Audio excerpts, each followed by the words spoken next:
Hello everyone, welcome to Sai Bhaskar's kitchen. ఈరోజు video వచ్చేసి vegetable kurma చూపిస్తున్నా అండి. చాలా అంటే చాలా బాగుంటుంది. నిజంగా చాలా సింపుల్గా చేసుకోవచ్చు, చాలా టేస్ట్ ఉంటుంది, ఎక్కువ టైం కూడా తీసుకోవచ్చు. దేనిలోకైనా చాలా బాగా సెట్ అవుతుందండి కాంబినేషన్ వచ్చేసి. దీనికోసం అయితే ఫస్ట్గా స్టవ్ వెలిగించుకొని ఇలా కొంచెం వెడల్పాటి గిన్నె అయితే పెట్టుకోవాలి, కడాయి.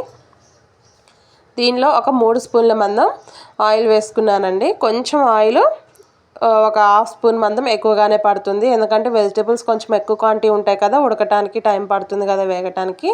సో అందువల్ల నీట్గా వేగాలంటే ఒక అర చెంచా మందం ఎక్కువ వేసుకోవాలండి. దీనిలో అయితే ఫస్ట్ ఒక 2 బిర్యానీ ఆకులు వేసుకున్నాను, ఇంకేం వేసేది లేదండి. ఒక బారుగా కట్ చేసి పెట్టుకున్న ఒక ఆనియన్ అయితే వేసాను, మీడియం సైజ్ది. అది కూడా లైట్గా ఫ్రై అయినాక ఒక గుప్పెడు కరివేపాకండి. కరివేపాకు ఆనియన్స్ కొంచెం మంచిగా వేగిపోయి కలర్ మారుతున్నాయి అనుకున్నప్పుడు అల్లం వెల్లిగడ్డ పేస్ట్ ఒక 1 స్పూన్ ఫ్రెష్గా దంచుకుంది వేసుకోవాలి.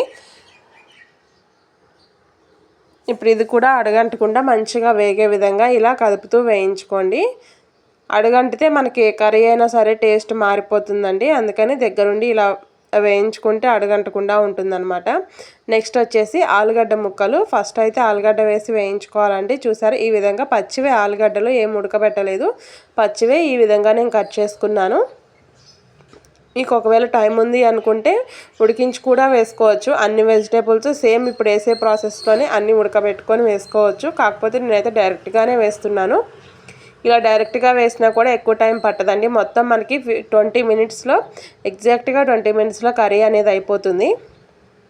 ఇలా ఆలుగడ్డ కూడా వేసి మొత్తం కలిసేటట్టు ఒక్కసారి కలుపుకొని మూత పెట్టి వేయించుకోవాలండి. ఇలా చూసారా, కొద్దిగా ఆలు అనేది ఇలా ఉడికి కలర్ మారుతుండాలి. ఈ విధంగా వేయించుకుంటే సరిపోతుంది.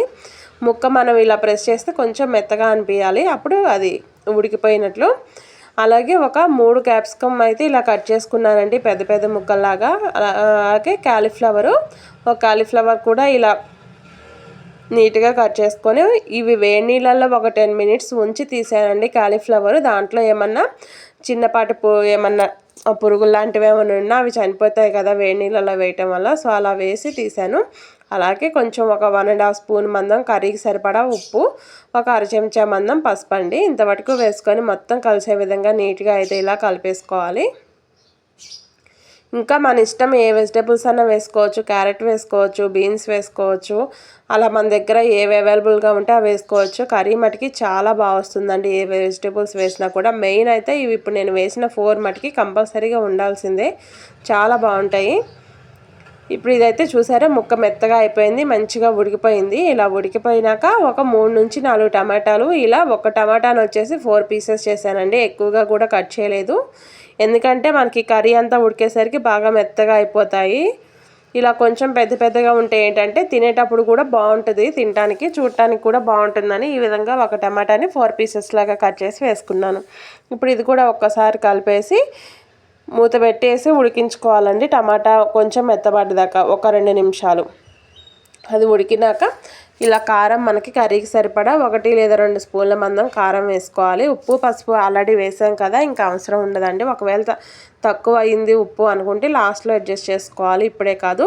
ఒక అర చెంచా మందం ధనియాల పొడి, ఒక చిటికెడు అంటే చిటికెడు గరం మసాలా అండి. ఇంకా మనం ఎక్స్ట్రా ఏం స్పైసెస్ కూడా వేసే పని లేదు. ఇవి వేసుకొని ఒక 1 కప్పు వరకు కర్డ్ అండి, పెరుగు. ఇలా పెరుగు కూడా వేసుకొని మొత్తం కలిసే విధంగా ఒక్కసారి ఇలా కలుపుకుంటే మనకి లైట్గా గ్రేవీ లాగా వచ్చేస్తుందండి. ఇప్పుడు దీనిలో వాటర్ గ్లాస్ తోటి 1 గ్లాస్ మందం వాటర్ పోసుకోవాలి. కరెక్ట్గా 1 గ్లాస్ పోసానండి నేనైతే, సరిపోతుంది. అలాగే సాల్ట్ కొంచెం తక్కువైంది అనుకుంటే ఈ టైంలో అడ్జస్ట్ చేసుకోవాలి. ఇప్పుడు సాల్ట్ చూసుకున్నాక ఒకసారి మొత్తం కలిపేసుకొని మూత పెట్టి జస్ట్ 3 లేదా 4 నిమిషాలు, ఎక్కువ కూడా పట్టదండి, త్వరగా ఆ వాటర్ అనేది అబ్జర్వ్ చేసేసుకుంటే వెజిటేబుల్స్ 3-4 నిమిషాల్లో మన కర్రీ అనేది అయిపోతుంది. చూసారా, ఇప్పుడైతే అయిపోయినట్టే.